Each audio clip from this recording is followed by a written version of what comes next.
Panthers are on the road at the Denver Broncos this Sunday, and with Bryce Young starting, no Deontay Johnson playing, I really hope that Dave Canales leans on the run game. Obviously, we've been clamoring for that for weeks now. But 3 reasons why, as the trade deadline looms in the NFL, why you need to keep Chuba Hubbard. I understand that he's a free agent after the season. Totally understand that. I also understand the mindset of, hey, you don't want to, pay running backs, for aging and all that kind of stuff. Don't worry, I'm going to get into that. But the first reason is, look at the production that he has had this season. Chuba Hubbard is 7th, or tied for 7th, among running backs in the NFL in yards per carry. The only running backs that are ahead of him are Derrick Henry, which Derrick Henry has 873 yards this season. The guy is an alien.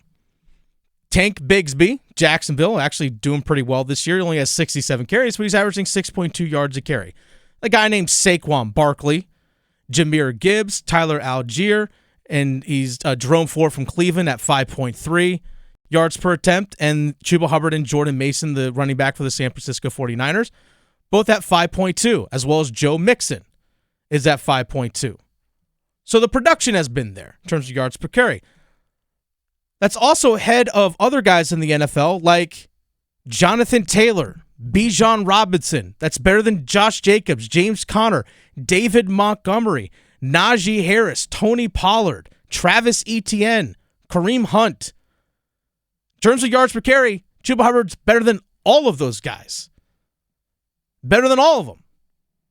Najee Harris, by the way, Pittsburgh Steelers, was a first-round pick in 2021, the same year that Chuba Hubbard was drafted. Now let's look at yards per game. Among running backs, 9th. 9th in the NFL in yards per game. Some of the guys that I mentioned that are really good in terms of yards per game on this season, like Derrick Henry, Saquon Barkley, Jahmyr Gibbs. But he's more yards per game than James Conner, Bijan Robinson, the aforementioned Najee Harris, Alvin Kamara, David Montgomery, James Cook from Buffalo, Breece Hall. He's better than all these guys. More productive than all of them. I was like, well, yards per game, sometimes that number's a little bit skewed, hence why I gave you the yards per carry. Because, let's say for a guy who only gets 10 carries in a game, and he's averaging 5 yards a carry, well, that's 50 yards. That's going to lower your number down a little bit. Hence why I gave you yards per carry. Well, let's actually look at some of the more advanced numbers. He is 2nd in the NFL in the stat they like to call rushing success rate. He's 2nd in the NFL. Now, what is rushing success rate? I'll explain it to you.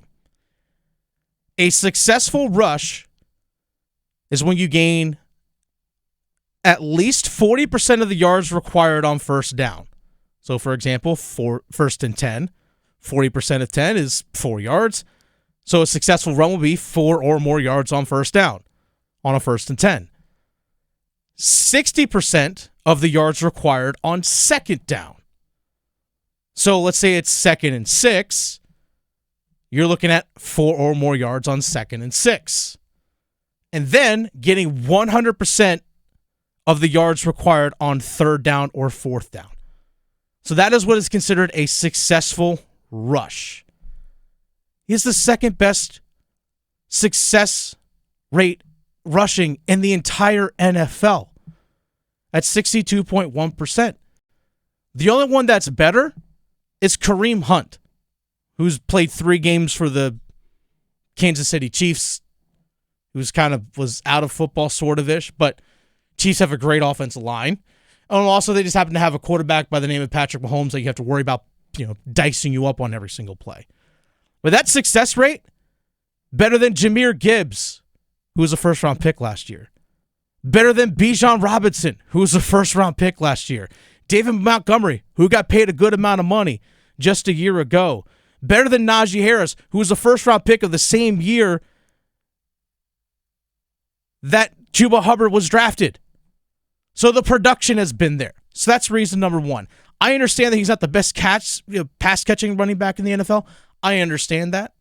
I'm not going to try and discount that, but in terms of what he is asked to do in terms of running the ball, pretty darn good at it. Oh, also, by the way, he's 6th in the NFL in first downs picked up rushing. 6th. So yeah, he's been one of the best runners in the entire game. Second thing I'd like to point out. So that's number one, production. Second thing I'd like to point out.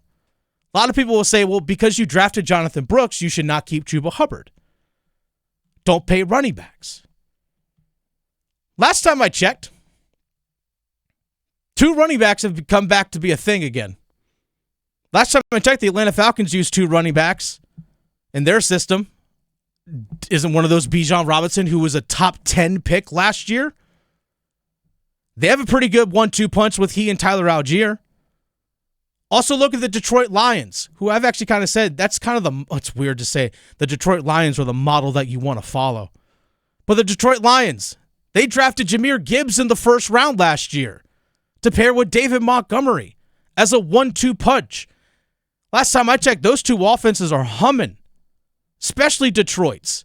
And a lot of that production I just mentioned, Chuba Hubbard is at or better than those running backs of those 2 teams in terms of production. You can have a good 2 running back system. So yeah, I disagree with the notion that just because you drafted a running back last year or this year in Jonathan Brooks, by the way, who has yet to play, so you don't even know who he is right now. Just because you drafted a running back in the second round doesn't mean you still can't have another really good one that you could pair together with. There's no guarantee a draft pick, by the way, is going to work out. Some people will say, we'll just draft another running back. There's no guarantee that draft pick's going to work out. See the Carolina Panthers drafting over the last couple of seasons as proof. And by the way, Chuba Hubbard has also proven that he's been a pretty awesome duo as a running back tandem before. Go back to 2022 when he and D'Onta Foreman were a 1-2 punch under Steve Wilkes when Steve Wilkes was the interim head coach. By the way, in 2022, Chuba Hubbard averaged 4.9 yards per carry that year. Also as well, Chuba Hubbard, because he hasn't been a feature back really truly in the NFL, last year was the most carries he had at 238. He doesn't have the tread that other running backs have. By the way, also looking at other first-round running backs who are part of duos, Najee Harris in Pittsburgh with Jaylen Warren. Like I said earlier, Najee Harris is a first-round pick the same year Chuba Hubbard was, and right now, who's more productive? This year has been Chuba Hubbard. Lastly, third point, doesn't Chuba Hubbard display the type of mentality, work ethic, and production that Dan Morgan and Dave Canales preached to us at the beginning of this year when they were introduced together as GM and head coach, respectively? At some point, this Panthers organization has to reward the guys that are in your locker room that are your type of person and player that the team wants to keep around. Not saying you break the bank and you give them 3 years, $30 million. That's not what I'm saying. But this team has let too many talented players walk or traded away. Yes, they paid Derrick Brown this past offseason, which I love that move.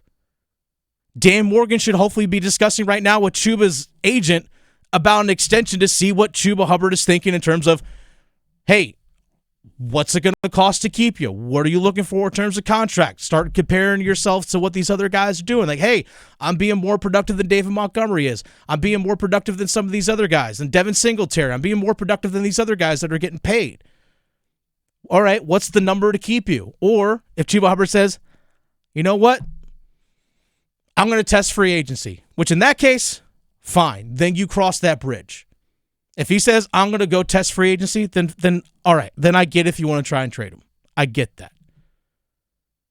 But you also need to send a message to the locker room that as an organization, you will reward the players that fit exactly what you're trying to do.